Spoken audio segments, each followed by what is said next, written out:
This is a Coin 6 News breaking news alert. And good morning, everybody. I am Dan Tilkin. The latest ballot returns in Oregon showing Tina Kotek nearly 3 points ahead in the race for governor. Some outlets already calling her the winner. Kotek herself declaring victory last night. At this point, Republican Christine Drazen has not conceded. So Kotek has arrived on the Portland waterfront and is about to address Oregon voters and the media as she's about to be introduced. Now, she is leading Christine Drazen by about 44,000 votes. Again, Christine Drazen has not conceded. Third-party candidate Betsy Johnson got 137,000 votes, and that's a very rare third-party strong candidate in Oregon, and that obviously had an effect on this election. So we will be listening to see what Tina Kotek says in victory here. Also listening to see whether she uses the word in her press conference, humbled, to see what that means when she says the word humbled. Some of the things that she was criticized on was for presiding over a legislature in the House where they took apart parts of Measure 11. The perception that she and her party were weak on crime. They've also been criticized for how they've handled homelessness. So it'll be interesting to see if she addresses those things in this press conference where we expect to hear from her momentarily. Now remember, as Oregon has instituted the new ballot law, this is the first governor's race where your postmark counts on Election Day. So this is the first time in a race for governor we have not been able to declare on election night who the actual winner is, as thousands, tens of thousands of votes trickle in from across Oregon. Washington, of course, has the same dynamic. So that's what makes it difficult to declare her the winner at this point. As I said, she's ahead by almost 3%, about 2.81%. That doesn't sound like a lot, but that's actually more than 40,000 votes, and that is going to be difficult for Christine Drazen, the Republican, to make up that gap, especially as time goes on and there are fewer and fewer and fewer votes out there. The ratio that Christine Drazen would need to overtake her quickly starts to become insurmountable. Let's listen in a little bit to this introduction before Tina Kotek begins to speak. This campaign.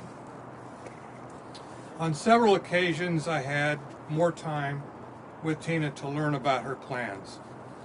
But she also asked me a lot of questions, and she listened intently. What stood out for me was her focused curiosity, her ability to grasp critical issues, and an energy that was contagious. She was alive. She was alive with presence when we were talking. I could no longer stand on the sidelines. And then I also realized this was more than about homelessness. This was about the future of Oregon that belongs to all of us. Most leaders know that to be effective, they must be able to delegate authority to get tasks done. But there are things a leader cannot delegate. A sense of ultimate responsibility, of courage, of a sense of honor for public service, and a commitment to the common good. All these qualities I saw in Tina. Some leaders seem dazed, even paralyzed when confronted with the magnitude of the challenges they face. Tina is no deer caught in the headlights, and she will keep us focused on the light at the end of the tunnel. Like many of us, I answered the call, but Tina answered the call. And I'm so glad she did, and I think you are too. Now it's time for us to walk through the tunnel with Tina towards the light. And I'm honored to introduce the next governor of the state of Oregon, Tina Kotek.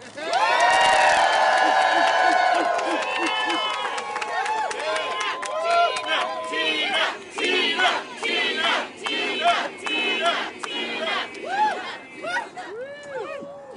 morning, Oregon. Morning. Thank you, Ed, for that gracious introduction. I love you. Thank you. I'm excited to stand before you today as the governor-elect of the great state of Oregon. The campaign has been a tremendous journey. I've heard from Oregonians across our beautiful state that they want things to be better. They want problems solved, and they want to be included in the solutions to our toughest challenges. I want to thank my family, especially my wife, Amy,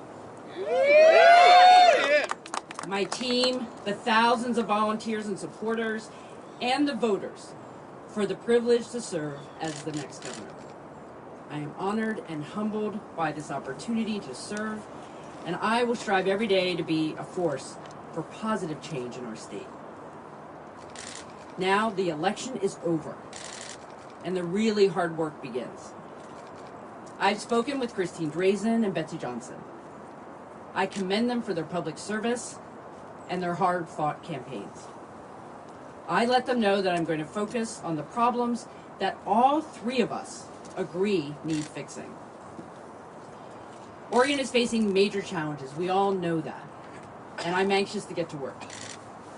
I promise to be a governor for all of Oregon. Because when Oregonians do better, when we all do better, we are all safer, healthier, and more prosperous. I'll start by working tirelessly to deliver results on issues of shared concern across our state. Housing and homelessness, access to mental health and addiction treatment, and successful schools for our kids. Yes. I ask my fellow Oregonians, no matter who you voted for, or even whether you voted at all, to believe in our state and our future. Please be engaged so we can all help solve problems together. When I start as your next governor, I will focus on three things first. I will declare a homelessness state of emergency and work with urgency to help Oregonians move off the streets. I will expand access to mental health and addiction treatment services. And I will work to bridge the divisions in our state. I'll spend time in communities all over Oregon, working to fix problems and partner with Oregonians who want to find solutions. While we face big, complex issues, let's not forget that it's all about people. I spent the last year talking with people about the kind of future we want for Oregon. People like Johnny, a custodian in Eugene, who is worried about his wages keeping up with the rising cost of living.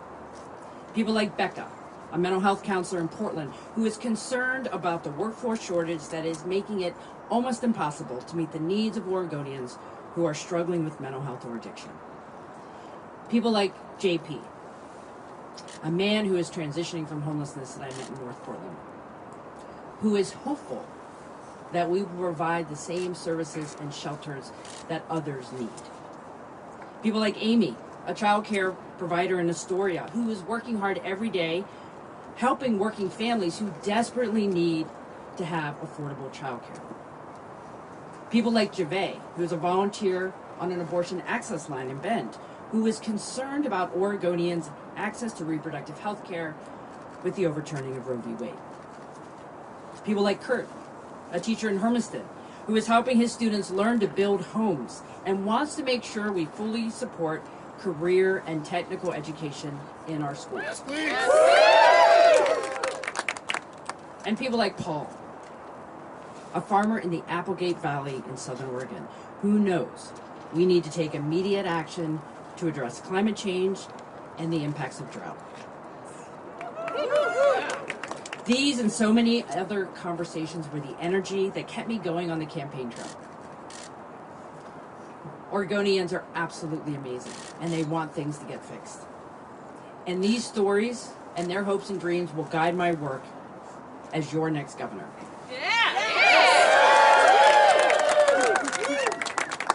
I know that we can make things better, fix things, come together. because Oregonians don't back down when things get hard. We dig in, we think outside the box, and we get the job done. Thank you.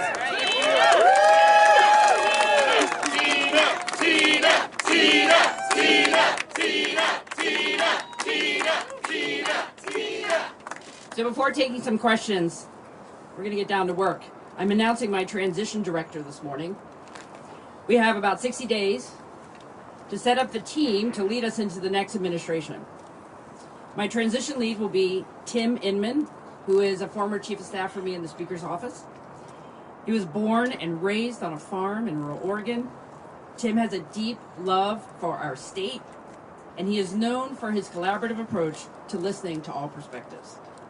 He's taking a partial leave from his current role as the university's secretary and advisor to the president of the University of Oregon. I appreciate Tim's willingness to serve in this transition role over the next several months. And with that, happy to take a few questions, but I'll go with Lisa first. Yeah, Lisa Bailey from Coin. Considering the narrow margin of victory, what specifically will you be doing to gain the trust of those who didn't vote for you? And as part of that, will you put Republicans in your administration? I will welcome all perspectives to my administration. I will start by focusing on those issues of shared concern, because I think that's where you start. If people can see that we're working on the things we care about together, housing and homelessness, mental health and addiction treatment, good schools, and engaging in authentic dialogue, we're going to all figure out how to work together to solve problems. And my goal will be to set up a framework where we can make that happen, to make sure all perspectives are at the table. When do you expect? KGW, a lot of people argue it's too soon to declare victory. So Christine Drazen has not conceded yet. They're still waiting for votes to be counted. They argue the race will continue to tighten. What's your response to that? I think we are here today because the Oregonian has projected me as the winner. I think the analysis is showing that. I did speak with Leader Drazen this morning. She understands that. That's where that analysis is. And it's time to get back. It's time to start work, because we have a lot to do between now and next January to get things started. So there's an urgency from voters, and we are moving forward. Peter. When do you expect to propose a budget or budget adjustments to back up the policy changes in homelessness and other things that you want? We are still figuring that out. You know, a governor's budget will have to be ready by February 1st. And one of the conversations in the transition is how we make sure we have those ideas front and center and prepared to come into the session with some budgetary asks. Adrian Thomas from KPTV. Can you go into a little bit more detail about your conversation with Leader Drazen? And when was that? I spoke with Leader Drazen this morning, as well as Senator Johnson, and very cordial conversations. We've all been through a very difficult campaign, but I said that we believe in the same things have to get fixed, and look forward to having conversations when we've all had a little rest. Tina, Karesh from the Associated Press. How would your approach be different from Governor Brown's, and how does it feel to be with Laura Healy in Massachusetts, the first openly lesbian governors in the United States? I'm so excited for Attorney General Healy and her win in Massachusetts. It is an absolute honor. She and I to be the first lesbian governors in the country starting next year. I didn't run for this job to be that first, but I can tell you that being who I am is important to Oregonians across the state. Lots of young people have come up to me and said, thank you for running and thank you for being who you are. Really, really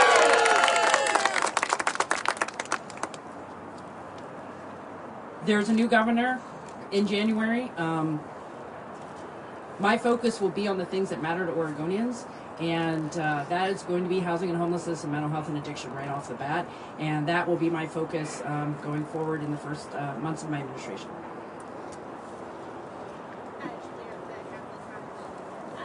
How big of a focus will campaign finance reform be in the next legislative session? I know it's something you've committed to, but there's also a lot of other important issues to take. Julie was asking, I don't know if everyone can hear that, campaign finance reform.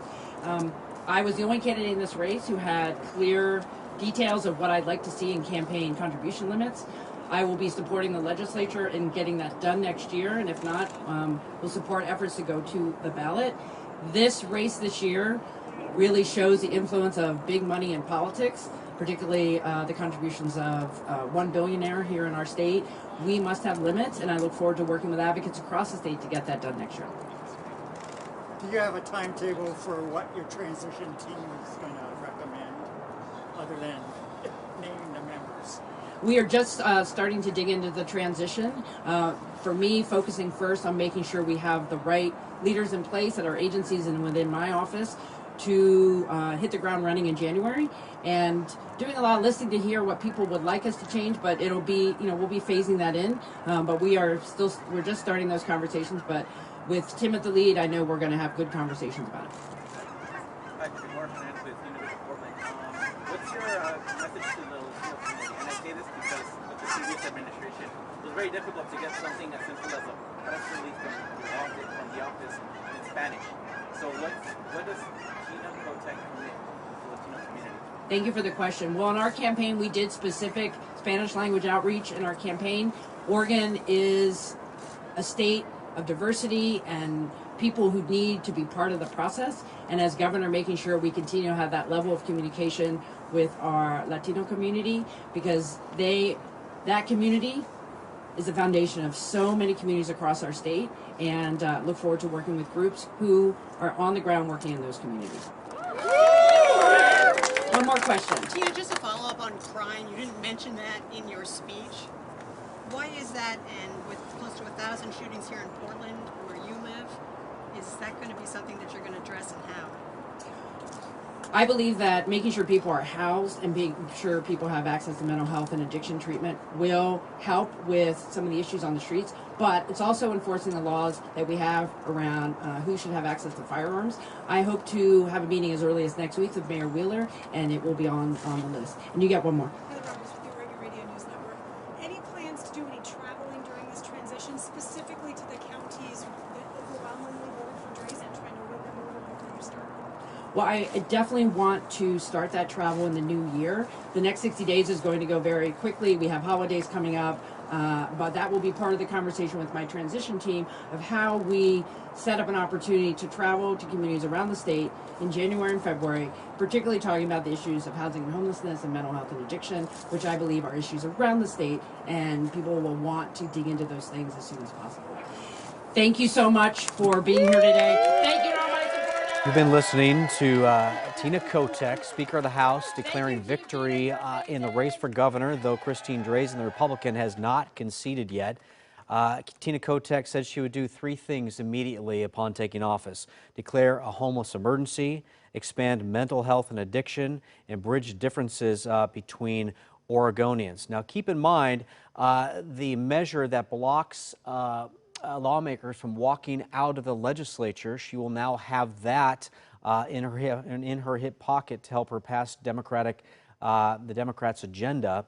You also heard Lisa Balick ask the question, why didn't you mention crime in your speech, when crime was one of the biggest issues in the campaign?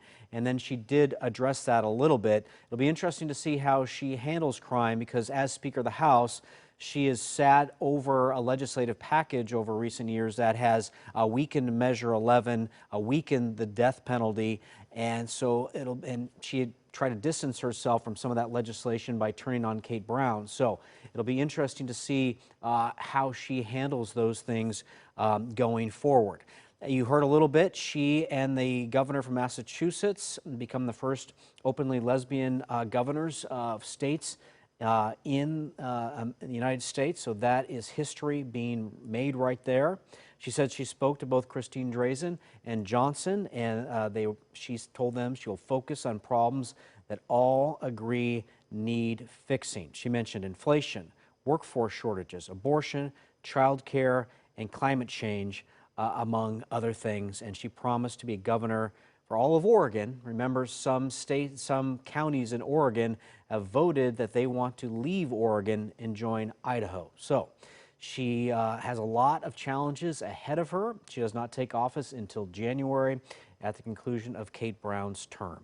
We will have much more coverage, of course, at noon and starting the afternoon at 4 o'clock. And we hope you enjoy the rest of your day, and we will see you then.